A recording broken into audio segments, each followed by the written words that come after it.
Today's guest is Dr. Vincent Rone. You have a PhD in musicology from UC Santa Barbara. Is that correct? Right. That's right.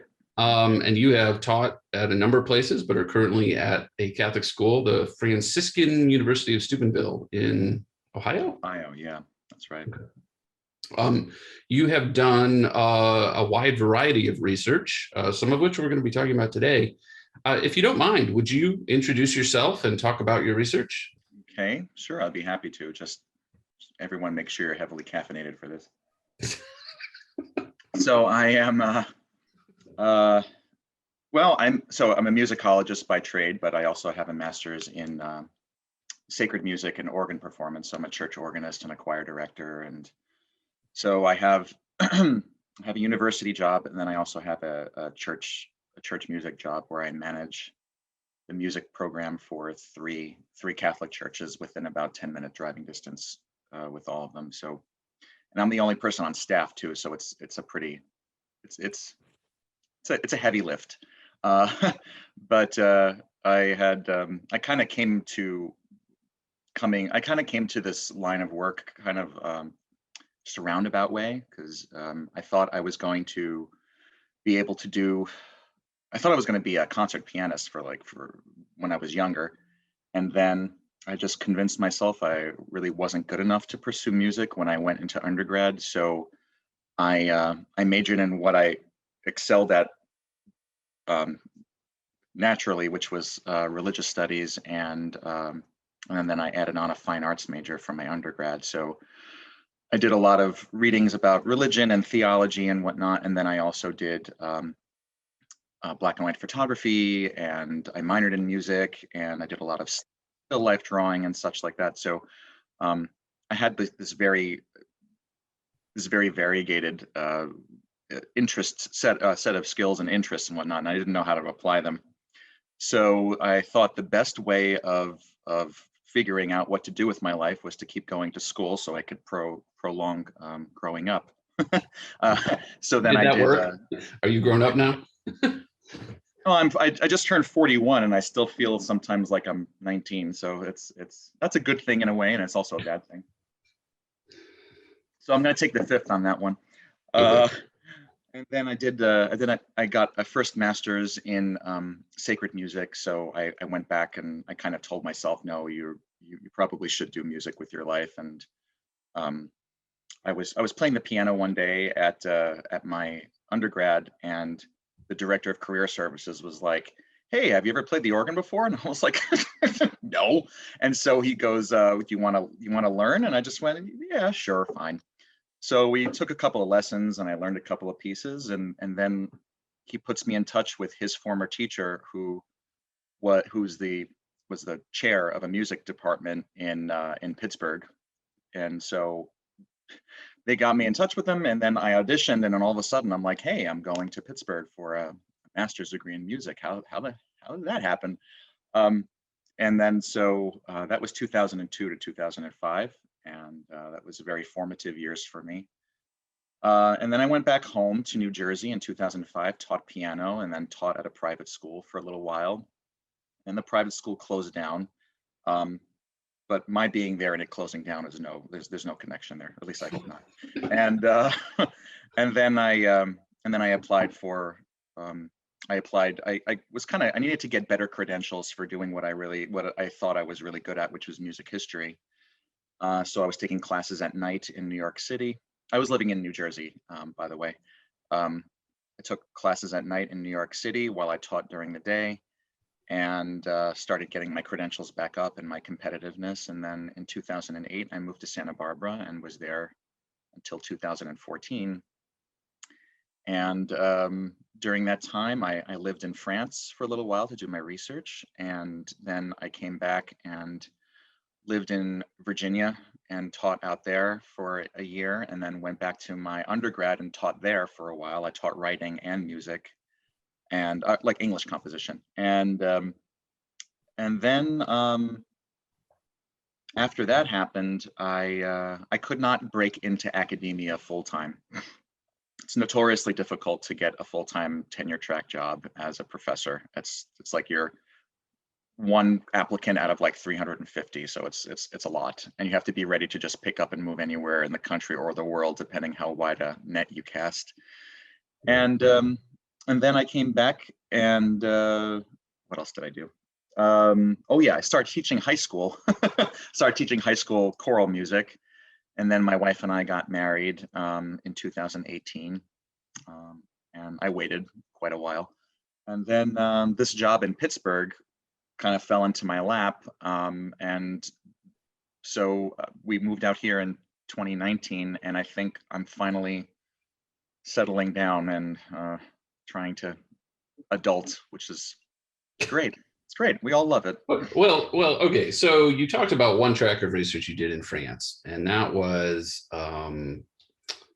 focusing on protest music of the 1960s. Sure. And I mean, that's your first track of study, and then you have a more recent track of research as well. Yeah. Well, so the connection among all of those three, like religious protest music in the 1960s, film music, and game music, they're all kind of born out of my fascination with how music can kind of tap into the otherworldly or the transcendent, or how people represent it in the notes, as it were.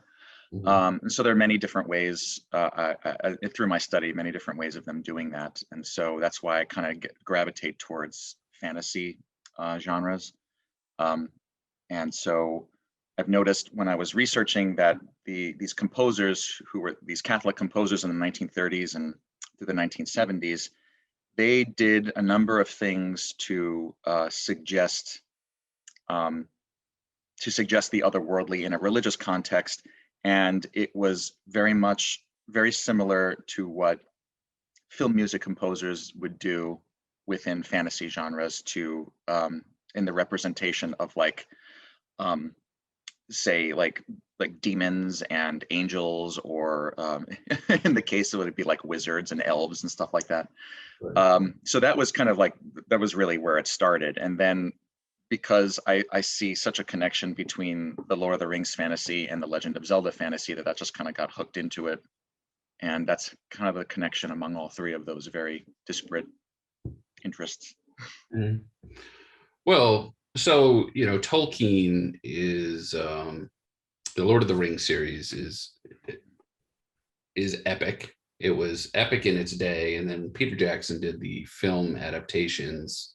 Has it now been like 15 years? How long has it been?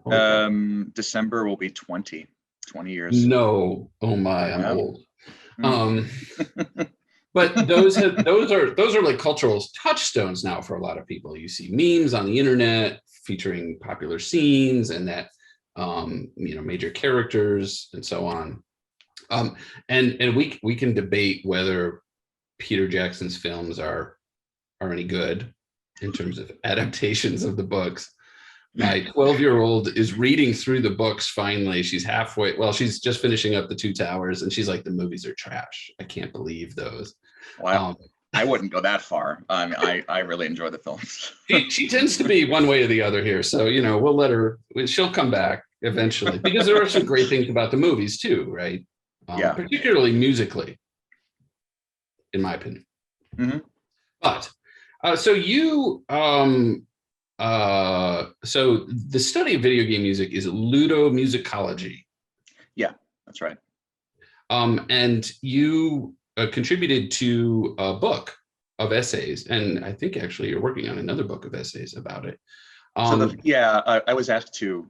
The first was the Mythopoeia in the Legend of Zelda, and so I was asked to contribute a musical perspective, and then he liked my work ethic, I guess, and then so a couple of months later he was like, "Do you want to co-edit it with me?" And I was like, "Yeah, sure, as long as I get to see my name in print."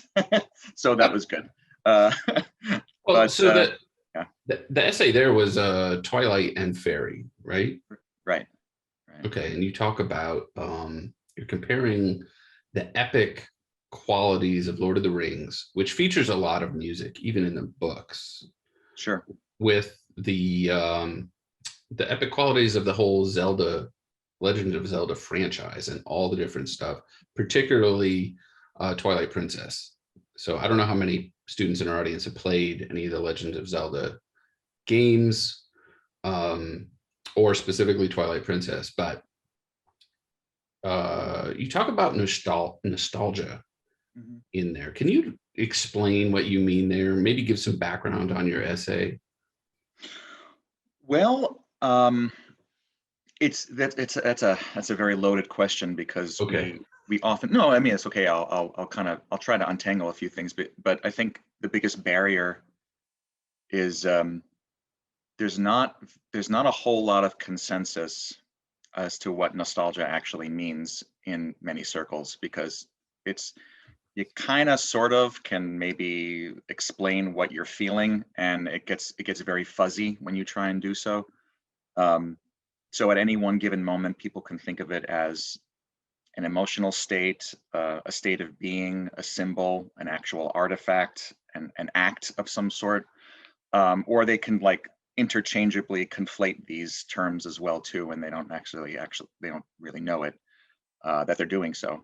Um, but whenever I liked the idea of Tolkien where he doesn't really talk about nostalgia per se, but it's more or less like something that you see and you experience when you're in the movies or when you're reading the stories. And I think there are a lot of triggers and markers for that.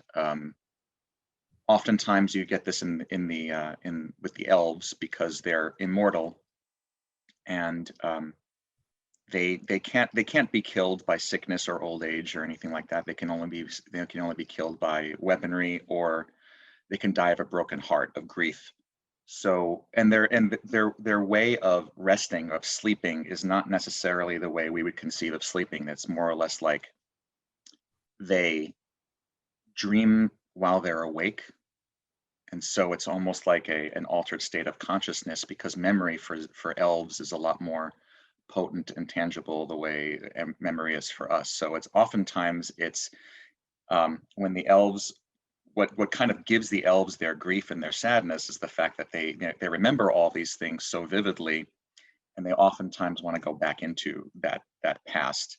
So there's so many markers in the Lord of the Rings where they're just like, oh, the older days and this and that, where such and such was still alive or something like that. So they feel loss and they feel sorrow and happiness a lot more intensely than people do. So I I was very fascinated by that. And so if you ever read, especially if you ever read the chapters on Lothlorien with Galadriel and the Lothlorien elves, it's like that's quite tangible because you actually they actually step into the past, and that's the way Tolkien writes it. And so it's like the past comes alive. So it's almost like a nostalgia materialized when they enter into Lothlorien. I liked that because I saw a lot of topical parallels with the Legend of Zelda. Like there are oftentimes there's this idea of a medieval or an ancient setting in a feudal society. So there's kings and queens and whatnot. And, Link himself and Zelda, they kind of almost look elvish, like they have the pointy ears and such, and they're very fair complexion. And there, there's there are a lot of markers of a familiar world. So when you're traipsing around Hyrule, it's not completely alien to you. So there are a lot of things that you can see, like the sky is blue and you can ride horses and you can make food and eat food and the food looks, relatively familiar. But then, you also come across talking Gorons and like the demon Ganondorf and all that stuff. And so like that's the stuff that you would normally not see, but that's what kind of makes it relatable. And that's what taps into Tolkien's sense of time and plausibility of a fantasy world, is that you really have to commingle what is familiar with what isn't familiar in order for you to kind of enter into a fantasy world. Like, because if everything is familiar, then there's no fantasy. But if everything's unfamiliar, then you can't hold on to anything. So I think so. I saw the concept of time as being very similar with regard to the Zelda timeline, how certain characters talk about time in Zelda, and what actually you can do with music, because there are melodies that you can play and you can actually go back in time, with Zelda, like the Song of Time and such. So that's kind of what got me started. I don't know if does that answer your question? I I think so. It's a vague question. It's very Yeah, open-ended. So, yeah, yeah, but it, music plays a big role in Zelda for these markers.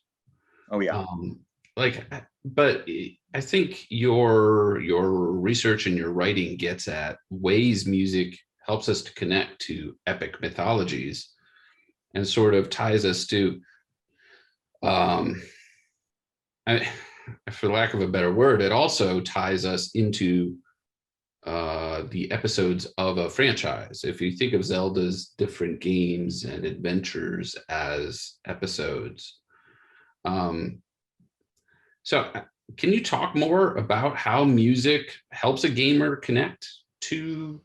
I think it's Zelda? yeah. I think it's probably good to take the quote the Wagnerian sense. So for those of you who aren't musically inclined or haven't taken a music appreciation or history course, so Richard Wagner was a 19th century composer who essentially tried to reinvent German history and German mythology through opera. And so he kind of weaved together a lot of Norse mythology from different areas. And so he came to so he took 24 years to write this. So he wrote the text of the opera himself. He wrote the music to it, and he actually had an opera house built for it specifically for these things. And so he came out with a 4-part series called The Ring of Nibelung, which is a magic ring that if you wear it, that it'll give people the power to rule the world. So Tolkien and Wagner were drawing from very similar source materials. And they were both trying to do the same thing, but in different ways. So Wagner was trying to construct a mythology for Germany. And this was around the 1860s and the 1870s when Germany was gaining its independence and becoming its own nation. So that was the unification was in 1870 and 1871. So the idea, the nationalism was pretty high at that time. So the idea of what it meant to be German was kind of like at stake. And so Wagner saw an opportunity to position himself as the person to put German identity and like reconstructing a German history through music. Tolkien did sort of the same thing with the Lord of the Rings in the 1930s and 40s because he thought that England needed a mythology as well. So with Wagner, he conceptualized the music as a character, as if the character were actually on stage acting, which was kind of revolutionary at the time too, because for most of the history of opera, music served the drama, and so the music had to accompany the singers, and so the singers were always more important than the music, even though the music was really pretty and lovely. Wagner saw the music as this organic, growing, living entity that was just as important as any other character. So music and he actually went so far as to say that everything else is in service to the music. So he came up with this notion. I think everybody has heard this before. No, probably not the term, but everyone's experienced this before. The leitmotif, Leitmotif, and that essentially is a musical theme. Could be very short, a couple of notes, could be an entire phrase, a couple of bars, that when given repeated exposure to a particular symbol or a subject, it becomes associated with a person, place, thing, or idea. So any noun. So if you all watch Star Wars, for example, and then you see Darth Vader come on, if you hear a bum bum bum bum ba bum bum ba bum. So so Wagner actually created that. That's why he's one of the most important figures in all of art, because he did so many things to associate tangible physical things with musical associativity, and it had a lot to do with how we remember things as well, even though he probably wasn't privy to the psychology behind it. So as characters change throughout his operas, the themes themselves develop and kind of map onto whatever type of drama they're going through. And so once opera kind of took a back seat to film, once film became like the premier medium for entertainment, film music composers just ran with this. I mean, so like you can just see that all around you with you have these really memorable themes that are attached to certain things. And you get that a lot with John Williams music, like within Harry Potter, in Superman and Indiana Jones. And so they tend to lend themselves quite well to epic and multi-installment films. And that gives you a lot of, and even though you might not be conscious of it, your brain is kind of mapping on these associations. So whenever you kind of revisit these things, the music, I would say, intensifies whatever emotional reaction you're having at the time of its instantiation. Game music composers did that as well too, and I think probably the best two examples I would think would be the Final Fantasy series and Legend of Zelda. But you also get that with the BioShock themes. You also get that with the Super Mario Brothers, and a lot of the war games and such. BioShock, and a lot of the apocalyptic games as well too. Mm-hmm. So it's funny because, you know, Tolkien was writing a novel. He wasn't writing opera. Right. And yet he includes lots of songs in his novel. Oh, sure. Do you think he was trying to sort of come up with this, he was approaching the same musical idea, like associating music with different characters and different themes? Well, I would say since the songs that are in the Lord of the Rings novels, there's no sheet music to it, but the rhythm of the poems and the complexity of the poems oftentimes reflect, and the content also oftentimes reflect the person or the race from which the person is singing. So like the elves will have a particular type of poem with its own meter and its own content, whereas the hobbits would do something different, and then the men would do something different as well. So, the scholar Bradford E. Lee, I can't remember his name. Oh my gosh, I'm sorry. He argued that Tolkien's expertise as a philologist, as an expertise of language and etymology of language, was probably the closest correlation between like composing music, where he was like a composer of words and he put them in specific rhythms and such.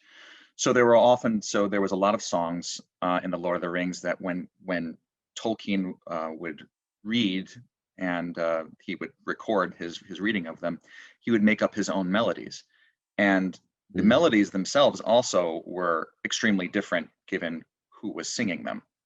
Like with the hobbits, it's like it would sound like a shanty or a bar song, but then if he was singing something in Elvish that was sung by an elf, it would sound a lot like a Gregorian chant to suggest the ancientness of the elves. So there are a lot of musical topics that you could perceive, even though there are not any notes strung together while reading. I think you get some of this in the Peter Jackson movies too. Like every, you know, the hobbits get their own theme song, the elves get theirs, the men get theirs, and in fact, it might be that, you know, Rohan versus other places get their own. Now, one thing you talk about in your writings is immersion into games, and there's different frameworks for thinking about that. Tolkien, a lot. Well, yeah, they're actually, yeah. But Tolkien's fairy, for example, it's sort of 3 or 4 stages, and there's 2 others specifically that you contrast to that. Can you talk about those? And well, yeah, sure. So I actually just wrote a paper that's currently being considered for an anthology of essays on just Tolkien and video games. And the argument I wrote was that Tolkien's conception of fairy Do your students know what that actually means, or should No, I think we might need to define that. Okay, yeah. So he wrote this essay in 1933, and essentially it was like, if you want to write a good, legitimate fairy story or fantasy story, here's how you do it. And it was like the 60-page. It was actually like a talk he delivered, and then someone transcribed it. And so he said that you can only have fantasy through literary means.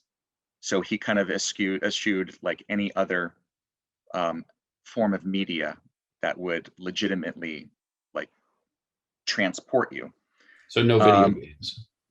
Yeah, he probably would not have thought video games, because, well, I mean, who knows, but he was not really big into films as to doing that, because he thought that the films did all the imaginative work for you and did not leave anything for your imagination, which was a good point, right? So what he said was, he had to kind of give you the landscape. So where we are right now is called the primary world. And so there's this big binary and duality. And then the fantasy world is called the secondary world.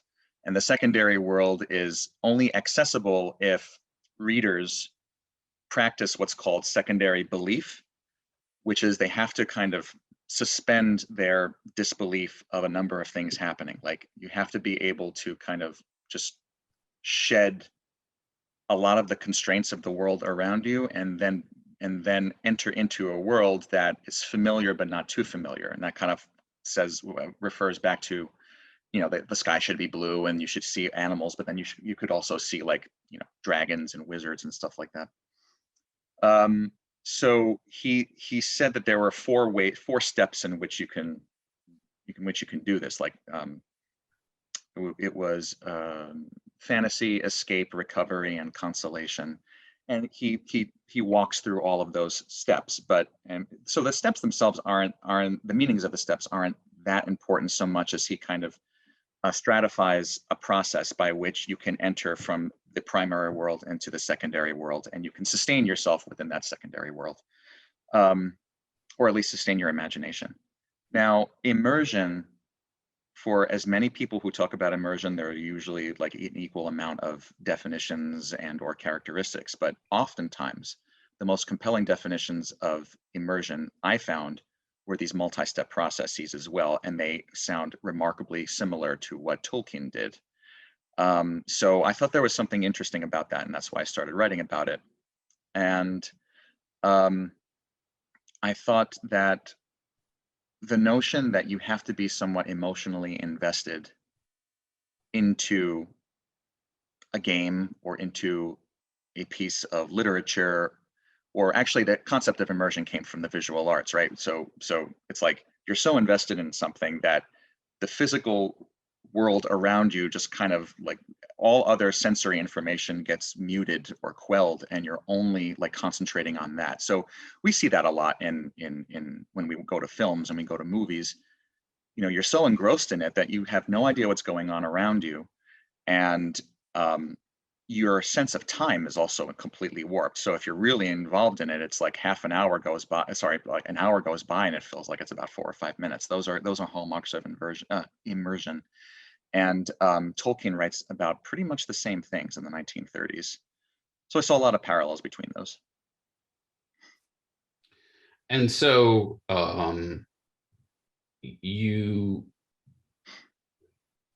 music is a key part of that. And you don't necessarily get that reading, but we definitely get that in video games. And so, like,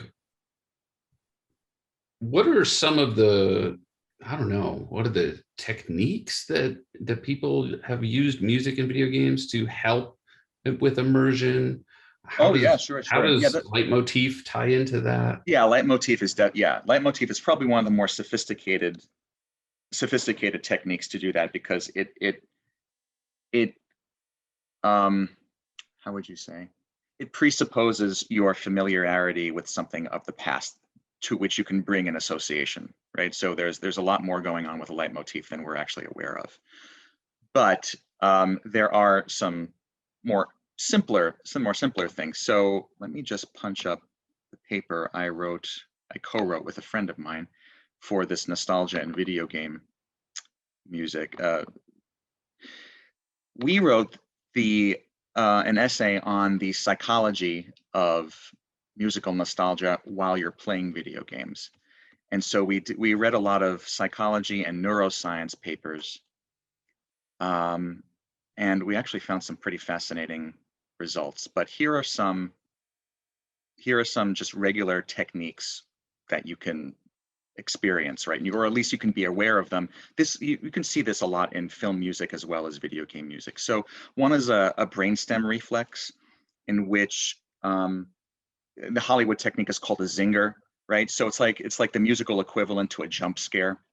So it's like, you do something, or it's like you enter a fight with someone, right? And the music just goes bam like that, and you just jump, right? So that's one of the techniques that kind of get you at least emotionally invested into it. Another one is rhythmic entrainment. So it accounts for the ways rhythmic material influences the body.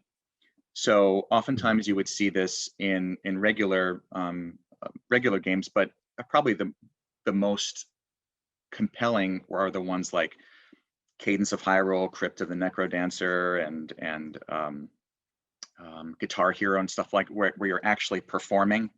And so how you perform is going to determine the outcome of the game. The other one is evaluative conditioning. It's kind of like the leitmotif, where it takes more or less the emotional charge of the association of a pairing between music and a stimuli, right? So it's like, if on the one hand you hear music and it's associated with one thing that makes you happy or one thing that makes you sad, you're focusing more on the charge of the emotional reaction. So I would say, if you've ever played Super Mario Brothers, I really am dating myself, I'm sorry. If you ever played the regular Super Mario, or any of the Super Mario Brothers, and you got the star, right? And you hear star music, right? You're immediately going to get this association of invincibility, and you can just do whatever you want. You don't have to worry about getting hit by enemies and stuff like that. So you're going to have this positive charge. Or whatever, if you're playing Mortal Kombat or something like that, and then the screen goes dark and you hear like the rumbling of a fatality, you know that someone's going to have an arterial spray of blood, and brains are going to be falling out and stuff like that. So it's like I just watched the Mortal Kombat film a couple of days ago too. But anyway, so those are some more. I can describe more if you want, but I don't know if that. Well, what I'm thinking students are interested in is first to evaluate both video games and just storytelling, but Sure. also to come up with their own approaches as they create stories and video games, things that they can think about when they're considering the audio and the musical aspects, whether it's diegetic or non-diegetic music in a video or a film, or just in a story. Like it does. Do we need to define those terms? Do people That's know probably a good idea. So diegetic means the source of the music rather comes from within the film. So it's like someone in a movie or a game is playing a radio. That means all the characters within can listen to it. So that's diegetic. Non-diegetic is usually just the soundtrack or the score that only the viewers or the players can hear, but the characters cannot hear. So. And both have emotional weight. Oh, sure. Yeah. But when you're hearing the music that the character can hear, it helps. Maybe that helps with immersion. I'm not sure. What do you think? Well, I mean, I don't think the fact that a character can hear the music will have that great of an effect on your immersion.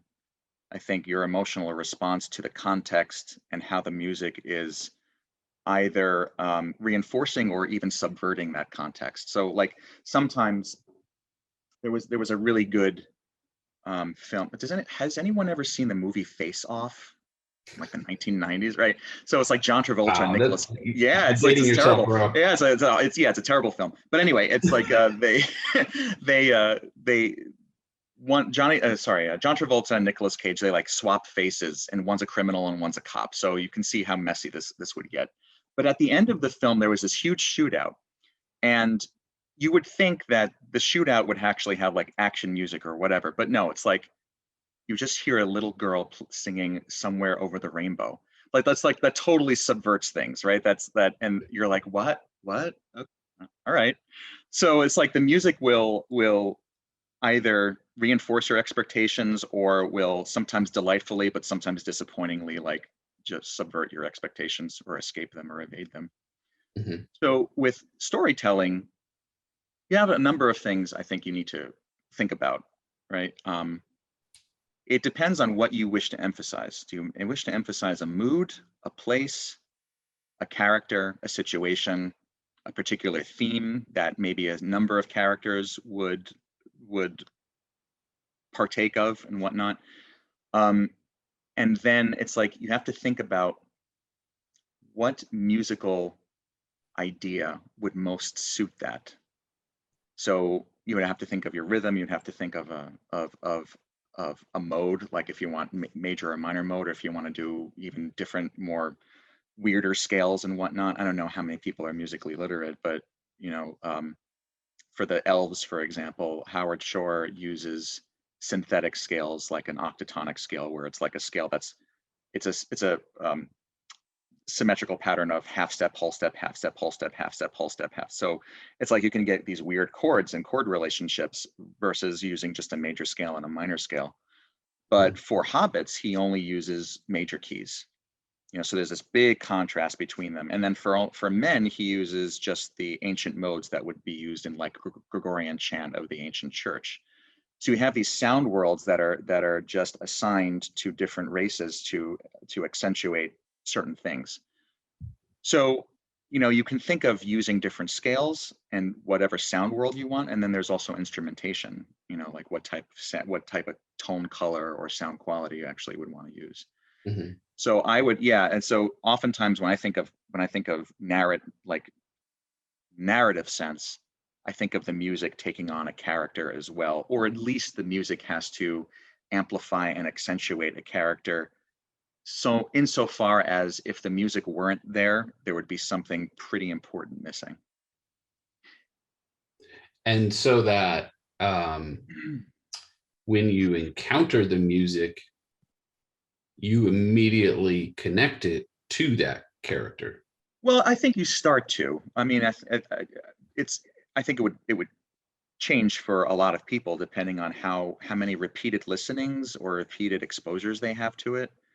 And it also depends on how much you want to reinforce an association, right? Because sometimes you could just talk about Darth Vader and then you'd hear that little snippet of the Darth Vader theme, versus like in Star Wars Episode 1, Anakin's theme is completely different. But if you really analyze it, like you hear ever so often, you hear these little like foreshadowings of the Imperial March. Or if you listen to Rey's theme from the later trilogy, Rey's theme is a composite of like Yoda's theme and Luke's theme, and there are certain, so just a lot of things. Like and then in the Legend of Zelda, for example, the goddess harp theme from Skyward Sword is just Zelda's lullaby reversed. The notes are just backwards. So it's like all of these different ways of being able to establish associativity, but it happens incrementally, I would believe. So, and this kind of goes back to nostalgia in a sense. And the thing with like Anakin, because they shot Episode 1 after they shot, the initial episodes with Luke Skywalker and Darth Vader. And Sure. So most viewers had already seen those episodes. So even though in the timeline of the film, Episode 1 is obviously earlier, in the timeline of the viewer, it's much later. Oh yeah. Decades later, potentially. And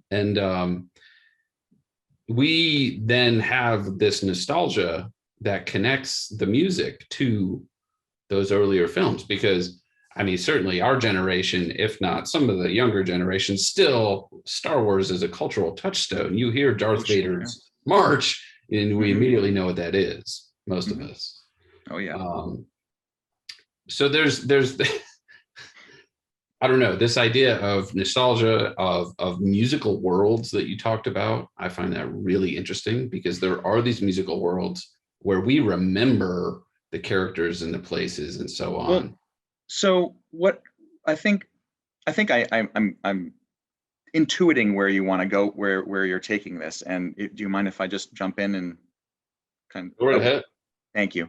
So what I found very interesting, like almost mind-boggling with my with the research I was doing was, oftentimes when we create associativity or associations, right?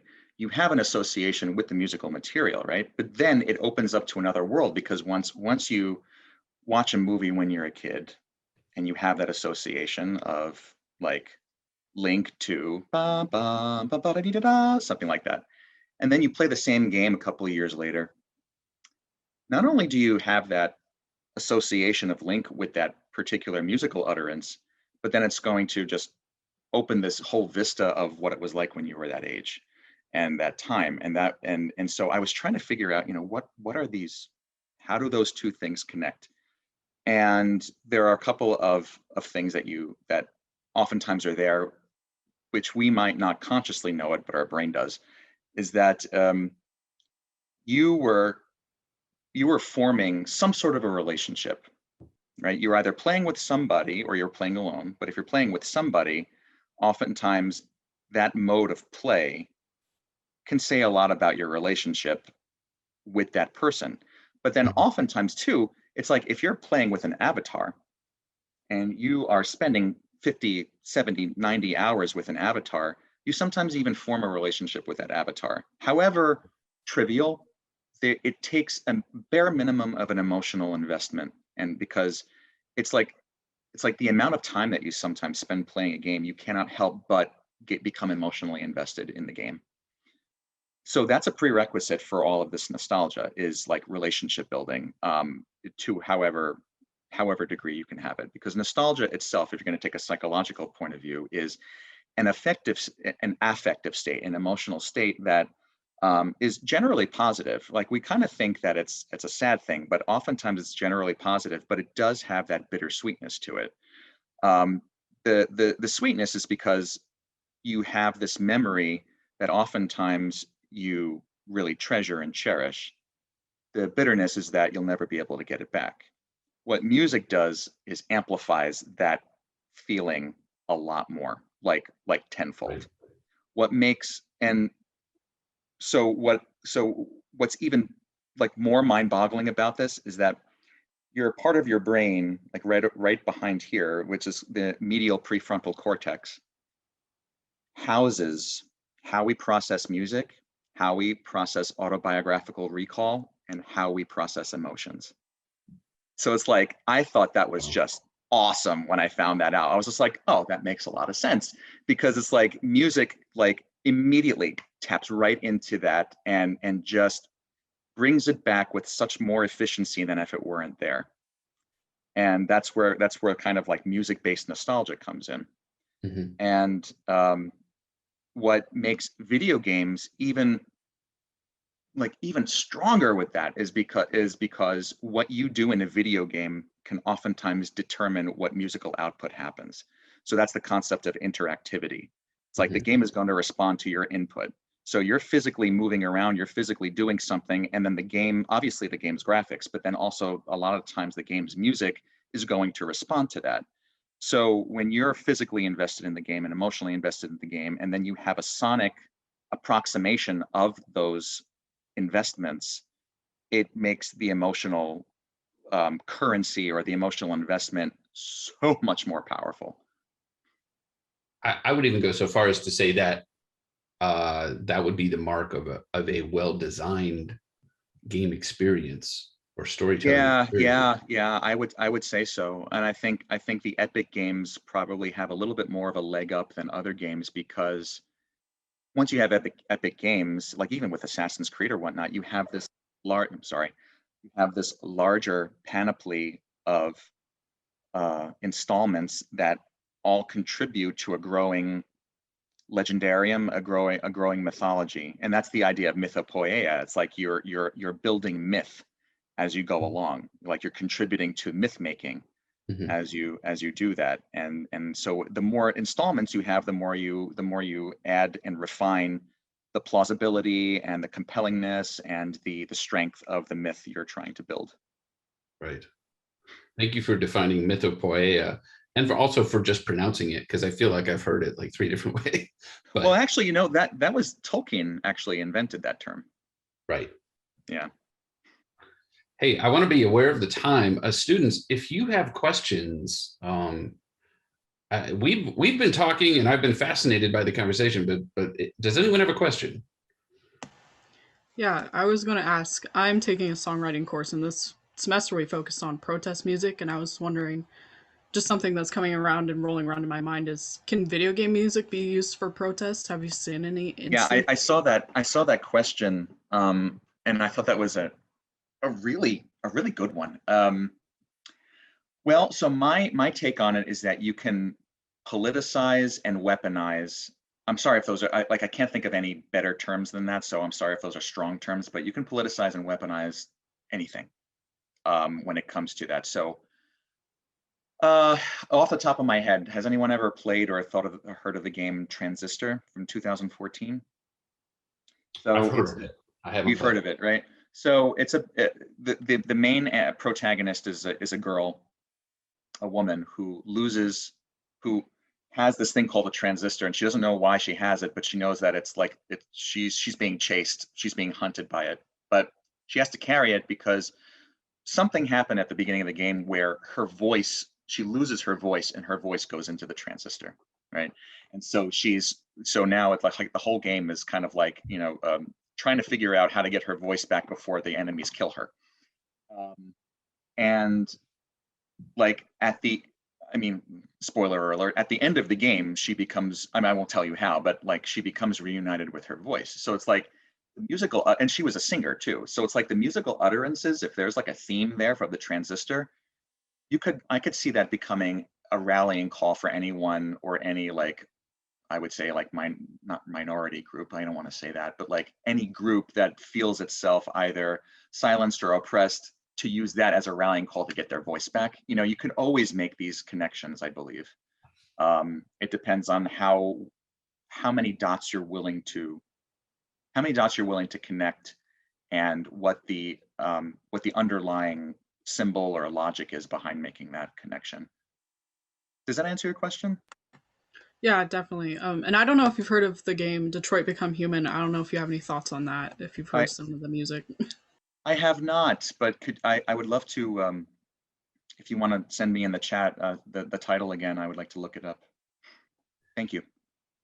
There's yeah, I feel like in the storyline for the Hunger Games, there's a song that ends up becoming part of the revolution, right? Am I remembering that correctly? Was it the song, or was it that the dee dee dee dee? Was it that? Well, there's a difference in the books and the movies, if I remember right.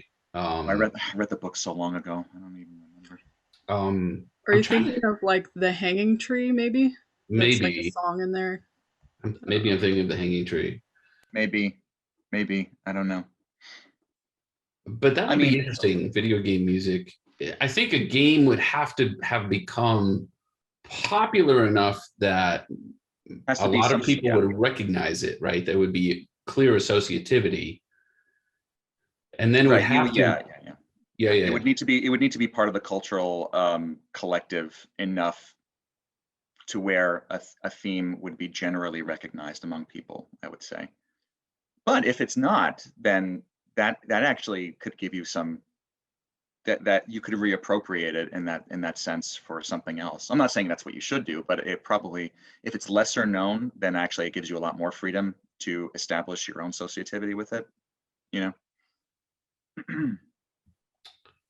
That's a good question. Are there any other questions from students? I told you they'd be bored. No, I'm just kidding. I'm personally fascinated by this. I'm fascinated too. This is why I have no life.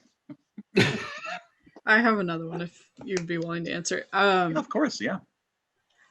I don't know if you've like studied this at all, but like how has the advancement from like 8-bit music to like full orchestrated music like changed the storytelling in games through music?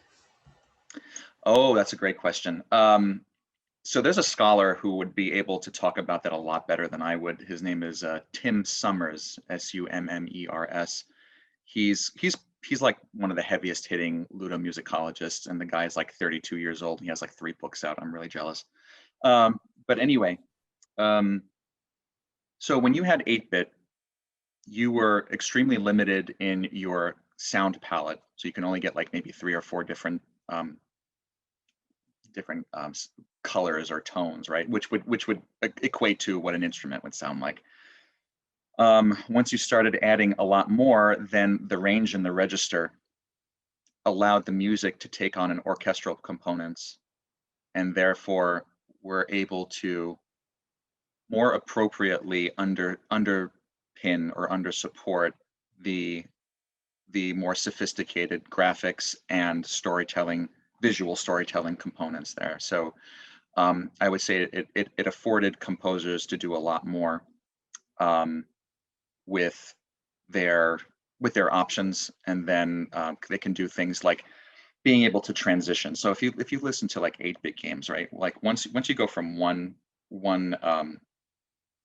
scene to another, the screen usually goes black and then the music goes silence, right? So oftentimes you can have the music segue very seamlessly in more advanced music, more advanced video games, whereas that wasn't even possible before.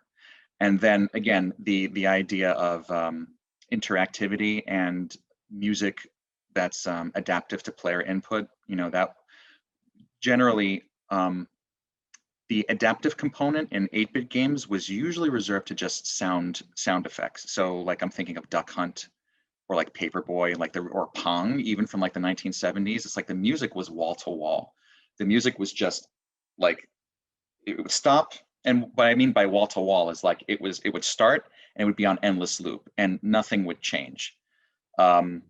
It's kind of like when you watch a cartoon and like the cartoon they're running by and they run by the same vase about 28 times. Like that's kind of like what happens with music. But now once you had adaptive music, like musically adaptive things, that was a game changer, because like if you're starting to die, or if you're getting like low on your energy or something like that, and then the music starts to reflect that, it's gonna make you extremely more anxious, and you're gonna it's gonna have a lot more to do with your like psychophysiology as well too. So I think they had a lot more options open to them.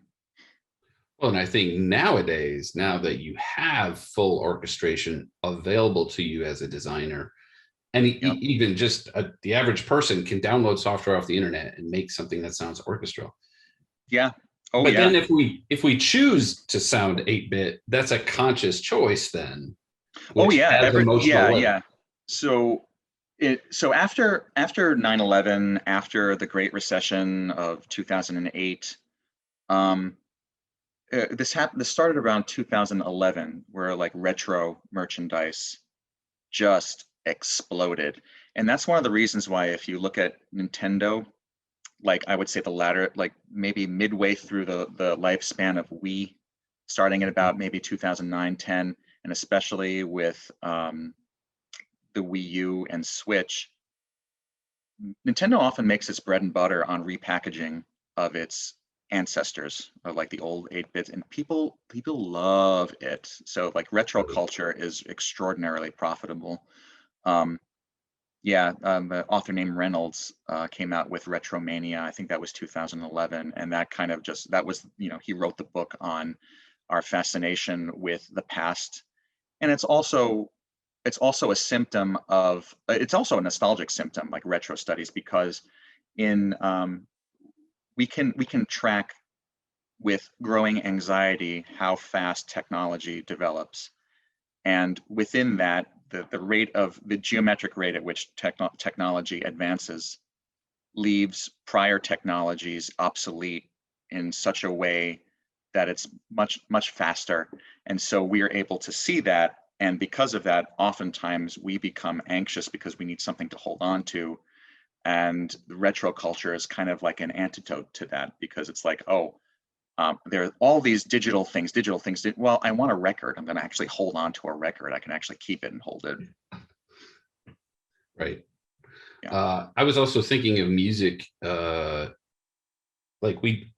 starting to see more memes on the internet that are videos with retro music. I saw one recently that had the soundtrack from Qbert. If you remember Qbert, the Qbert video game from the 80s. Oh yeah. And honestly, I think only people really of our generation would remember Qbert. I don't even remember it. I cannot recall that theme. Okay, so never mind then. Maybe it's just Sorry. me and my friends. But as a specific character, and you see, and the funny thing is, you see that character in like, what's the Disney movie about the video games? How am I not the Pixar movie? How am I not? Wreck-It Ralph. Yeah. Thank you, Wreck-It Ralph. Qbert's in there, and you just see him for a brief minute, and you even hear some of his audio, but he can't speak English because he's so 8-bit that Oh my gosh. he doesn't use language.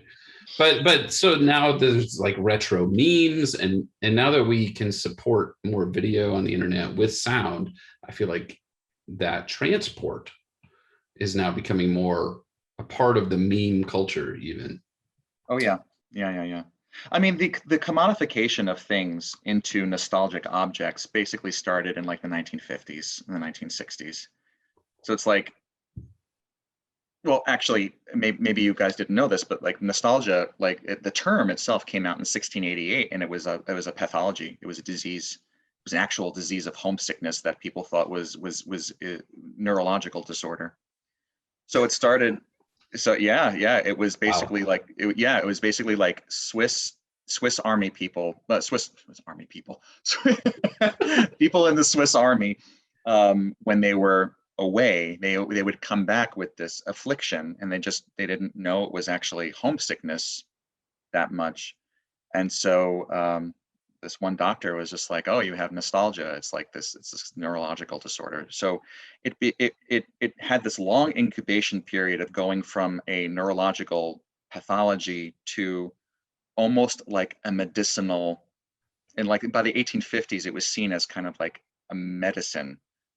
It was still seen as kind of like a sickness, but then also almost it started to take an about face and seen as medicinal, because the poet Friedrich Schiller, German poet, he was also a physician. I didn't know this.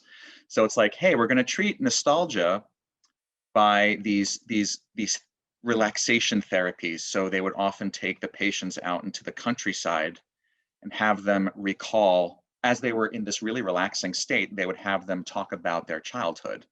So it's like all of a sudden, it's like you had this idealized setting, Wow. and then the association of talking about your childhood. So that began the long turn of being like, hey, it's not really a sickness, it's almost like an emotional state. And then by the 20th century, it's like we generally settled on this idea of nostalgia as being like this wistful longing of the past. And then American consumerism essentially saw a way to turn that longing into actual objects. So it's like the signifiers, the definition of nostalgia was narrowing, but its signifiers, like what could mean nostalgia, just exploded. Foods, smells, trinkets, cars, records, television screens, like anything could suggest nostalgia. And that's kind of like what happened. And we have a fondness now, like it's not a negative. Well, that's actually that's a good point, because like if you look at it through a consumerist lens, nostalgia like will always make you money, so that's a good thing. Psychologically speaking, it's like generally nostalgia is a good thing. But like anything, you can use it as a way to be like, let's get back to the way things were. Right. And the way things were are never what you remember it. So you're always wearing some sort of rose-colored glasses, because your memory is always going to be affected by the emotions that kind of are associated, like inextricably associated with it. Right. And like you could see so many other ways, so many other nefarious weaponizations of nostalgia as a way to kind of, you know, get rid of process, you know, to be anti-scientific, to actually deny history. You know, like there are many ways you can. Yeah, you can manipulate nostalgia, and then like it's emotional manipulation too, which is really, that can be extremely dangerous. I mean, potentially in the context of storytelling, that could be extremely useful, but yeah, sure. But I think that the politics of it would be yeah, bad. But yeah, as storytelling, yeah, I think it's very effective. So I want to be totally aware of the time here. It is now after 11:30, and some folks have places to go. Are there any final questions for Dr. Rone? I hope I answered everything. I addressed everything. I think you did, and I found it fascinating. So thank you, Vince, for your time today. It's been really interesting. Yeah, you're welcome. Feel free to give my email address to students if they want to follow up with any questions. I'd be happy to talk with them. I already posted it publicly on Facebook. No, just kidding. Yeah, students, if you want to contact Dr. Rone, please contact me and I will share his address. I need friends. No, just kidding. I also have links to some of the music he's written for film and for organ. If you'd like to hear that, I can share that with you as well. So thank you, Vince. Thank you. I was really happy to do this. So thank you for having me.